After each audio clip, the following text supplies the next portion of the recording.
네, 안녕하세요 여러분. 여러분과 수업을 하게 된 김성준이라고 합니다. 네, 오늘 배울 내용은 염색체란 과연 무엇일까에 대해서인데요. 네, 교과서 180페이지를 다 같이 펴볼까요? 일단 본 수업에 들어가기 전에서 저번 시간에 어떤 내용을 배웠는지 잠깐만 살펴볼게요. 저번 시간에는 생식에 관한 내용을 배웠죠. 네, 생식. 어떤 생식이 있었죠? 유성생식, 무성생식, 그리고 여러 가지 세균들의 생식 방법, 그리고 식물들의 생식 방법, 마지막으로 세포 분열에 대해서 잠깐 배웠죠. 네, 이 내용에 이어가지고 오늘은 염색체에 대해서 배울 거예요. 그럼 수업에 들어가기 전에 학습 목표를 한번 읽어볼까요? 염색체의 특징을 이해하고 염색체와 유전자의 관계를 설명할 수 있다. 여러분, 혹시 염색체에 대해서 들어본 적이 있나요? 처음 들어보죠? 엄청 생소하죠? 그러면 유전자에 대해서는 혹시 들어본 적이 있나요? 유전자는 많이 들어봤을 텐데 한번 조금씩 알아보도록 할까요? 여러분 이제 그 삼촌이나 이모들 할머니 보러 가면 할머니도 그런 말씀 하시죠? 야, 우리 누구 아들 엄마 닮았네. 아유, 누구는 아빠 닮았네. 이런 얘기들 많이 하죠. 또, 여러분 이제 미국인들 보면 머리가 황금색이고 눈동자가 파랗고 이런 사람들이 많죠. 근데 여러분의 눈은 검은색이고 머리도 갈색 혹은 검은색이잖아요. 왜 이렇게 사람이 서로 이제 다르게 될까요? 어떤 사람은 닮고 어떤 사람은 틀리게 되고 이렇게 되는 과정을 유전이라고 해요. 여러분의 그 어머니와 아버지 유전자를 여러분이 물려받음으로써 여러분이 이제 그 물려받은 그분들의 모양이나 아니면 성격 같은 거를 많이 담게 되는 거죠. 네, 본격적으로 염색체에 대해서 한번 배워봅시다. 염색체가 무슨 말일까요? 염색. 염색이 무슨 뜻인지는 아시죠? 색깔이 잘 이렇게 스며드는 거. 얘네들의 이름이 이렇게 붙은 이유는 염색이 엄청 잘 되는 친구들이라서 그래요. 첫 번째 사진을 볼까요? 첫 번째 사진은 많이 본 사진이죠. 예, 세포 사진이에요. 이 세포 사진 중에서 가장 가운데 있는 요 가장 진하게 염색된 부분을 바로 핵이라고 하죠. 첫 번째 사진에 보면 잘 보이진 않지만 엄청나게 뭉쳐있고 실같이 된 친구들이 있어요. 이런 친구들을 염색사라고 합니다. 그리고 두 번째 사진을 볼까요? 두 번째 사진에는 좀 많이 뭉쳐있는 친구들이 보이네요. 이 친구들을 바로 아까부터 말했던 염색체라고 불러요. 염색사에서 사는 실사자를 말하는 건데요. 이 친구들은 세포 핵 내에서 유전 물질과 단백질로 이루어져 있고 실 모양으로 되어 있어요. 그리고 염색체는 세포가 분열할 때 핵에서 발견되는 염색사가 이제 뭉쳐있는 구조예요. 세 번째 사진을 볼까요? X자로 교차된 막대 모양의 구조물들이 보이죠? 얘가 이제 아까 두 번째 사진에 있는 이 뭉쳐있는 친구들을 확대한 사진이에요.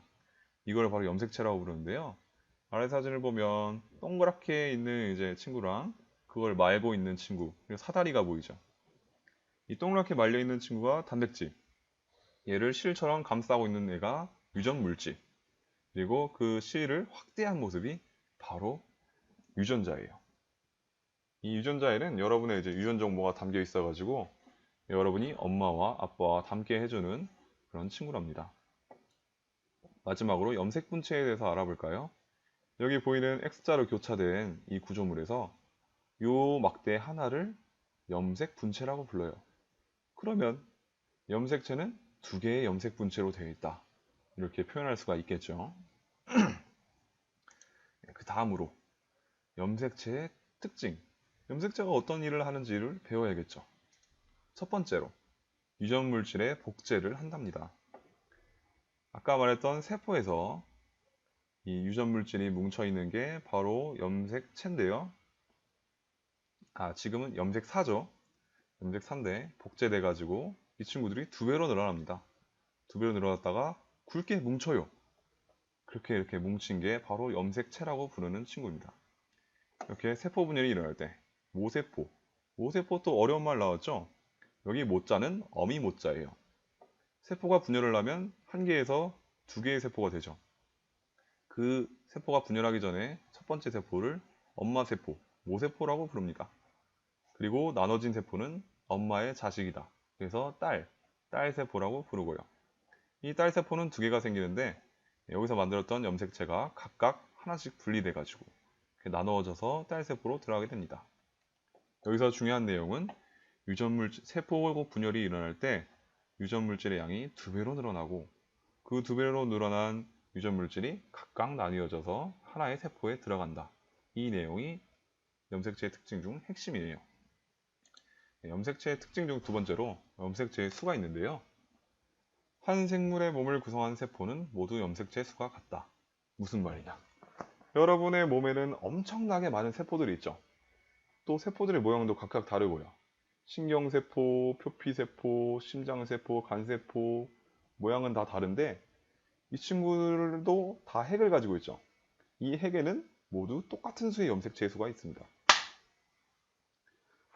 생물의 종류에 따라서 염색체의 수와 모양이 다른데 사람의 경우에는 염색체가 46개가 나와요. 벼는 24개고요. 그런데 보면 벼도 24개인데 소나무도 24개야.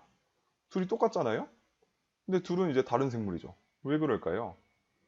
이 친구들의 염색체의 모양이 서로 달라서 그래요. 여기서 우리가 알 수 있는 거는 염색체의 수가 같다고 해서 같은 생물은 아니다. 그 말이겠죠? 또 사람은 이제 46개의 염색체를 가지고 있다고 했는데 고릴라의 경우에는 48개의 염색체를 가지고 있어요. 고릴라가 사람보다 염색체 수가 더 많네. 왜 그럴까? 그러면 고릴라가 혹시 사람보다 고등한 동물인가? 이렇게 생각하실 수도 있어요. 근데 염색체의 수가 그 생물체의 고등함을 나타내는 지표는 아니에요. 각자 고유한 수의 염색체의 수가 있을 뿐이고 그 수와 모양에 따라서 생물의 종류가 나뉘게 돼요. 세 번째, 염색체의 종류. 종류라기보다 이제 염색체를 부르는 명칭들인데요. 첫 번째로는 상동 염색체에 대해서 배울 거예요. 상동 염색체란 여러분은 이제 어머니와 아버지의 자식이죠? 그러면 어머니의 유전자도 받고 아버지의 유전자도 받았을 거 아니에요. 그래서 이제 하나씩 하나씩 받아가지고 그 친구들이 아까 말했듯이 사람은 46개의 염색체를 가지고 있다 했잖아요. 아버지의 1번 염색체랑 어머니의 1번 염색체랑은 모양이 똑같겠죠. 그래서 이 똑같은 염색체들끼리 모아놓은 거를 상동 염색체라고 불러요. 하나는 아버지로부터 물려받은 것, 하나는 어머니로부터 물려받은 것. 그래서 하나의 세포에는 아버지로 물려받은 거, 어머니로 물려받은 거, 이 두 개가 짝으로 돼 있어요. 이 상동 염색체는 아까 번호가 똑같다고 했죠? 그래서 서로 크기가 같고 모양도 같아요. 네, 그 다음에는 상염색체와 성염색체가 있는데 여러분이 그림을 보시면 1번부터 22번까지 모양이 같은 염색체들이 보이죠? 이 친구들을 이제 상염색체라고 불러요. 이렇게 수를 세보면 총 44개죠. 근데 아까 사람의 염색체 수는 46개라고 했잖아요. 나머지 두 개는 어디로 갔을까요? 여기 보면 남자 2개, 여자 2개 이렇게 나눠져 있는데 이 두 친구들의 모양이 서로 다르네요.